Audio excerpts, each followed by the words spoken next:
Bismillahirrahmanirrahim.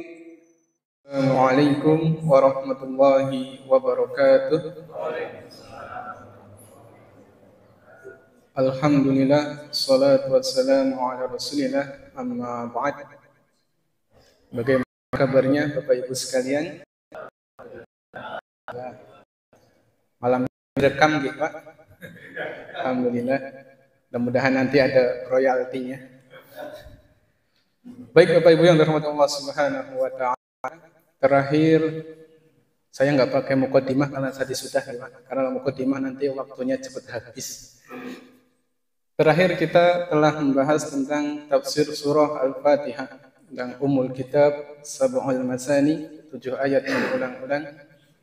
Kemudian kemarin saya ngasih PR nih Pak buat Bapak Ibu sekalian. Kelingan orang ya Pak. Pertanyaan adalah kemarin kenapa kita tetap diperintahkan oleh Allah Subhanahu wa taala dan diwajibkan oleh Allah Subhanahu wa taala meminta hidayah shiratal mustaqim. Bahkan wajib 17 kali dalam sehari minimal.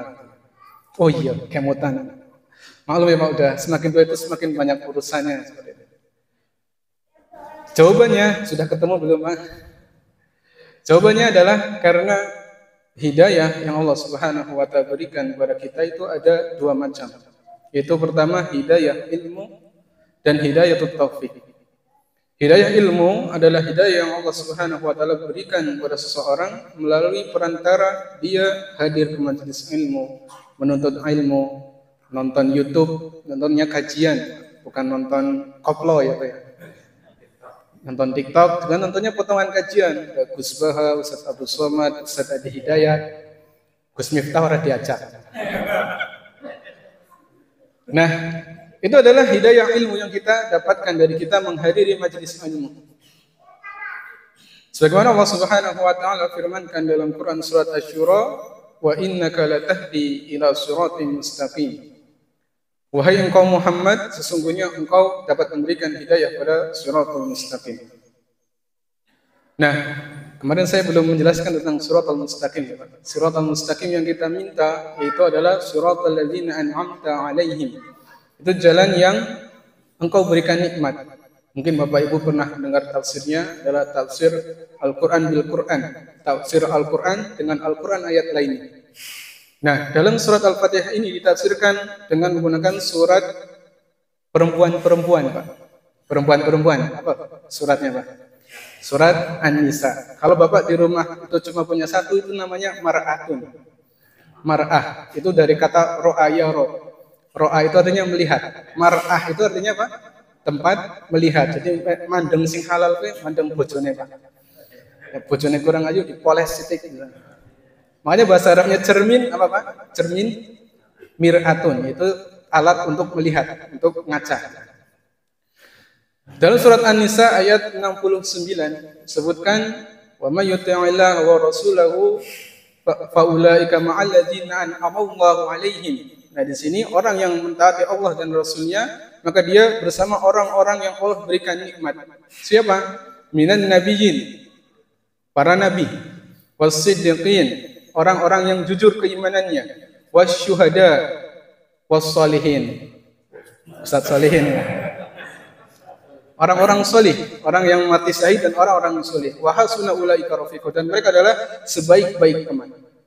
Nah dari 4 golongan ini tentunya adalah mereka di atas jalan ilmu, di atas jalan agama Islam. Itu adalah shiratal mustaqim yang kita minta adalah agar kita berjalan sebagaimana para nabi terdahulu jalan di atasnya, yaitu di atas tauhid. Nah kembalilah kita di kenapa kita diperintahkan untuk tetap meminta hidayah ini. Yang pertama dari hidayah itu ada ilmu, yaitu kita mengetahui karena tahu hukumnya itu berdasarkan kita misalnya menghadiri majelis ilmu atau kita membaca buku. Ada hidayah yang lebih tinggi yaitu hidayah taufik. Hidayah taufik itu bisa setelah dari hidayah ilmu. Yaitu adalah wafaqah, itu adalah kepastian. Maksudnya apa? Allah Subhanahu wa taala menggerakkan hati kita untuk mau mengamalkan, mau mencintai amal tersebut, kemudian ikhlas menjalankan amalan-amalan tersebut. Itu hidayah taufik. Saya berikan ilustrasi sederhananya gini, Pak. Kira-kira warga masyarakat RW 5 Karanglewas Lor ini, menurut Bapak Ibu sekalian, kira-kira mereka tahu nggak tentang hukum wajibnya sholat? Sholat ya Pak, bukan sholat berjamaah, sholat. Tahu. Apakah semuanya menjalankan? Belum tentu. Itu adalah hidayah taufik. Yang bisa menjalankan adalah diberikan hidayah taufik oleh Allah Subhanahu wa taala. Secara pengetahuan mungkin tahu, ya sholat ini wajib untuk saya. Itu hidayah ilmu. Nah, hidayah taufik ini Allah Subhanahu wa taala sebutkan dalam Quran surat Al-Qasas. Yaitu ketika Allah Subhanahu wa taala memberikan ya mungkin sedikit rasa teguran, ketika itu Nabi Shallallahu alaihi wasallam bersedih atas wafatnya pamannya siapa, Pak? Abu Thalib. Abu Thalib yang wafat tidak di atas keislaman. Rasulullah SAW sedih sampai Allah Subhanahu wa taala menurunkan ayat wa innaka la tahdi man ahbabta walakinallaha yahdi man yasha. Engkau Muhammad tidak akan bisa memberikan hidayah kepada orang yang engkau cintai, tetapi Allah Subhanahu wa taala memberikan hidayah kepada siapa saja yang Ia kehendaki. Ini adalah hidayah taufik yang murni pemberian Allah Subhanahu wa taala. Ketika apa? Ketika seorang hamba mau berusaha untuk mencari hidayah tersebut. Saya sebenarnya ingin menceritakan sebuah kisah, Pak. Cuma waktunya tinggal 4 menit lagi. Ya, nanti bisa japri nih, Pak. Karena saya nggak nulis buku kayak Ustadz Sholihin.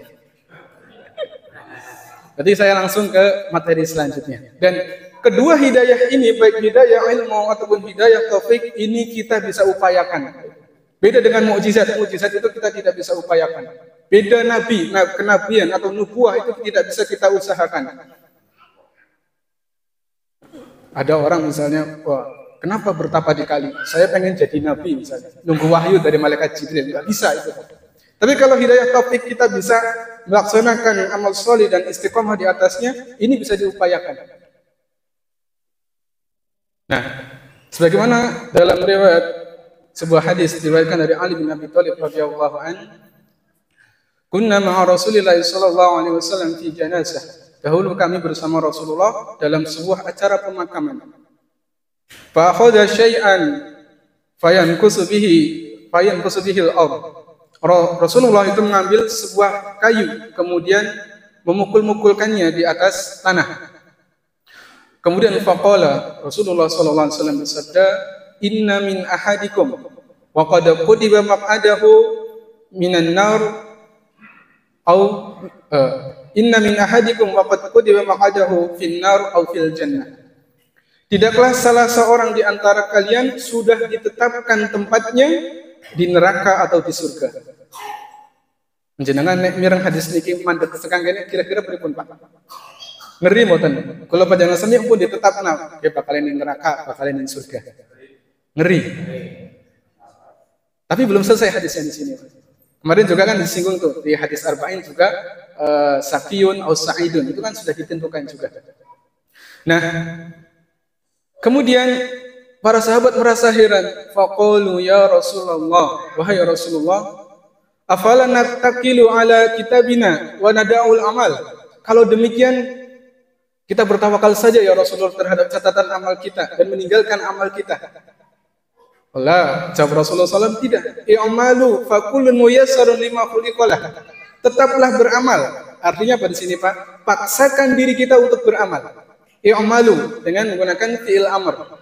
Kata perintah, beramalah. Fakullun muyassarun lima khuliqalah. Setiap jiwa akan dimudahkan sesuai dengan penciptaannya.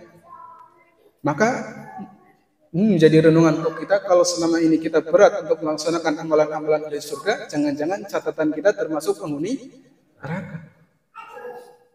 Kemudian Rasulullah SAW membacakan sebuah ayat yang sering dibaca oleh imam, mungkin saya ataupun Ustadz Sholihin ataupun Ustadz Qadri yang lainnya, yaitu surat malam, surat Al-Lail, surat Al-Lail.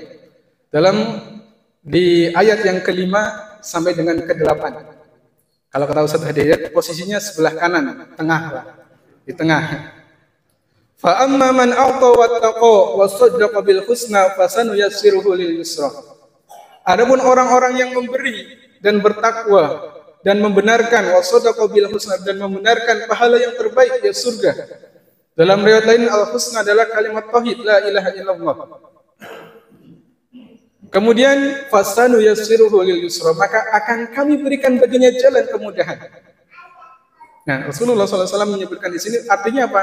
Ketika seseorang tadi memberi, yaitu berkaitan dengan sebagaimana ditafsirkan oleh Syekh Abdurrahman As-Sa'di rahimahullah, memberi yaitu ibadah yang kaitannya dengan harta.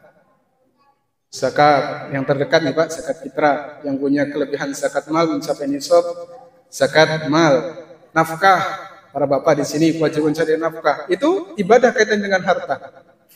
Kemudian kafarat, kemudian sekarang nih di bulan puasa, manfaat iman, itu kaitannya dengan harta. Adapun ada ibadah yang kaitannya dengan jiwa, dengan raga kita, misalnya sholat, puasa, membaca Al-Quran, menghadiri majelis ilmu. Kemudian wattaqo, bertakwa.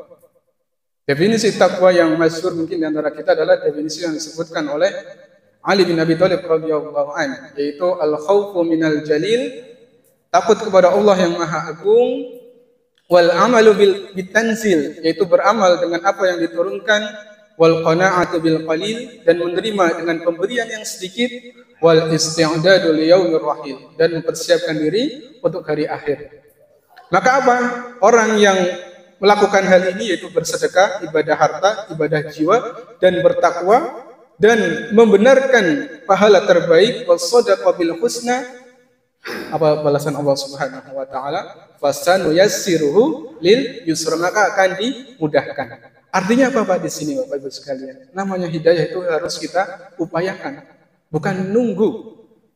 Ada orang misalnya lagi kerja asar misalnya, yuk Pak sholat, mengkolah, aku tahu orang wali hidayah. Gak bisa seperti ini Pak. Walaupun ada mungkin, tapi sebagian kecil. Tapi memang kita harus berusaha dulu, baru kita akan dimudahkan oleh Allah Subhanahu wa taala. Sebagian ulama ada yang pernah mengatakan min sawabil hasanat al hasanatu ba'daha. Balasan perbuatan baik adalah perbuatan baik setelahnya. Maka Bapak Ibu yang dirahmati Allah Subhanahu wa taala, di 1 menit terakhir ini mari kita paksakan, kita sabari diri kita untuk istiqomah di atas amal-amal saleh. Karena ketika kita paksakan diri kita, maka Allah akan memberikan jalan kemudahan, pintu-pintu kebaikan berikutnya. Akhiru da'wani alhamdulillahi rabbil alamin. Assalamualaikum warahmatullahi wabarakatuh.